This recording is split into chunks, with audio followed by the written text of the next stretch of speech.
In Jurassic World Fallen Kingdom, we're introduced to Benjamin Lockwood, who is the former partner of John Hammond. It's implied that the two of them had a falling out at some point.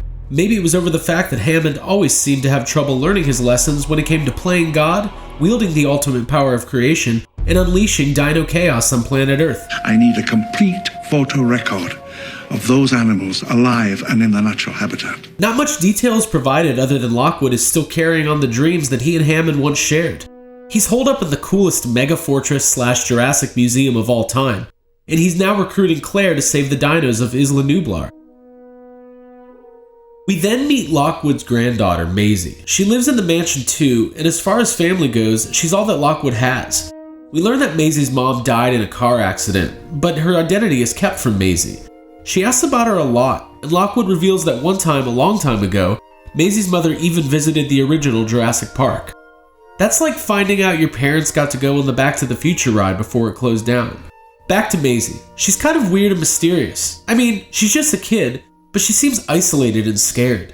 You kind of get the vibe that she really hasn't left the mansion, maybe ever.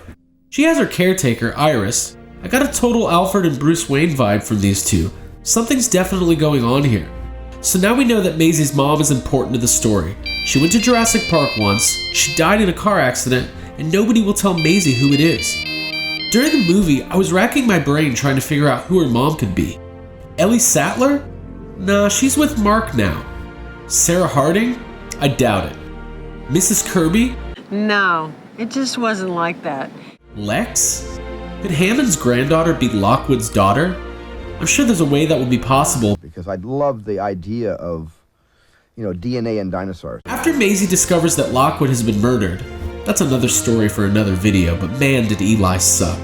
She finally retrieves the photo of her mom. She looks and sees that it's her, like a younger, more 1980s version of herself, but it's definitely her.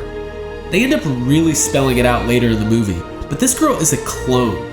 This is the moment that really changes the franchise. This is huge. This is why Hammond and Lockwood split up. John Hammond was like Walt Disney. Even though he kind of had to tamper with the natural order of things to start Jurassic Park, his motives were never driven by loss or pain, or even power. John Hammond wanted to create the greatest theme park attractions that the world had ever seen. Maybe Lockwood shared that vision at first, but at some point, he became fixated on the notion that he could bring back his daughter. When Ian Malcolm told Hammond that bringing back dinosaurs was a dangerous slap in the face to evolution, Hammond didn't listen, and people died. Hammond and Lockwood had already split apart by the time the first Jurassic Park was ready to be revealed, which kind of lets us in on another big secret. Hammond knew how dangerous this was all along. Hammond had already seen this technology taken to a dangerous place. Hammond's downfall was the illusion that he could control what can only be described as chaos, but maybe deep down, he always knew he had no control. Anybody getting Westworld vibes here? Okay, back to Maisie.